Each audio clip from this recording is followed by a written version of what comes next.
అందరికీ నమస్కారం అమ్మ. ఈరోజు మనం తెలుసుకుంటున్న అంశం ఏంటంటే 6వ తరగతి తెలుగు బాట పాఠ్యపుస్తకం పేరు. మొత్తం అన్ని పాఠ్యాంశాలకు సంబంధించిన కవి పరిచయాలు, అందులో ఎగ్జామ్కి వచ్చే ఇంపార్టెంట్ విషయాలు దీంట్లో ఉన్నాయి. మొదటి పాఠ్యాంశం వచ్చేసి అమ్మఒడి. దీన్ని రచించినది బాడుగ వెంకట నరసింహారావు గారు. ఇది అతనికి సంబంధించిన కవి పరిచయం, ఎగ్జామ్ పర్పస్ ఇంపార్టెంట్ విషయాలు. తర్వాత రెండవ పాఠ్యాంశం తృప్తి, సత్యం శంకరమంచి గారు. ఇది అతనికి సంబంధించిన విషయాలు. తర్వాత నెక్స్ట్ ఫస్ట్ పాఠం వచ్చేసి అమ్మఒడి, తర్వాత బాడుగ వెంకట నరసింహారావు గారు రాస్తున్నారు. రెండవ పాఠ్యాంశం వచ్చేసి సత్యం శంకరమంచి గారు తృప్తి పాఠ్యాంశం రచించినారు.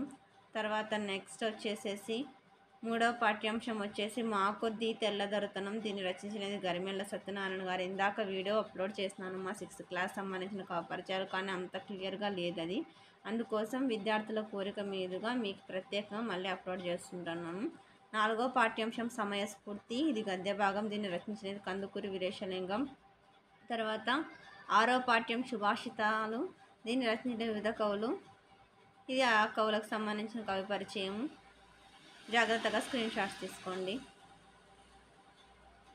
తర్వాత నెక్స్ట్ ఏడవ పాఠ్యాంశం వచ్చేసి మమకారం అనే పాఠ్యాంశాన్ని రచించిన చిలుకూరి దేవపుత్ర గారు. ఈయన మన అనంతపురం జిల్లా వాసి. ఇతనికి సంబంధించిన విషయాలు. తర్వాత ఎనిమిదవ పాఠ్యాంశం మేలుకొలుపు. ఈ మేలుకొలుపు అనే పాఠ్యాంశాన్ని రచించినది కుసుమధర్మన్న గారు. ఇది ఆయనకు సంబంధించిన ముఖ్యమైన విషయాలు. మీరు స్క్రీన్ షాట్స్ తీసుకోండి. తర్వాత నెక్స్ట్ 9వ పాఠ్యాంశం లేదమ్మా, అది ఎందుకంటే అది ధర్మ నిర్ణయం, అది ఒక స్థల పురాణానికి సంబంధించినది కాబట్టి అంత ఇంపార్టెంట్ కాదు కవి పరిచయం. తర్వాత 10వ పాఠ్యాంశం వచ్చేసి త్రిజట స్వప్నం. దీన్ని రచించినది ఆతుకూరి మొల్ల గారు. మీరు స్క్రీన్ షాట్స్ తీసుకోండి. తర్వాత 11వ పాఠ్యాంశం వచ్చేసి డూడు బసవన్న అనే పాఠ్యాంశాన్ని రచించినది రావూరి భరద్వాజ గారు. ఇది ఆయనకు సంబంధించిన కవి పరిచయము. నెక్స్ట్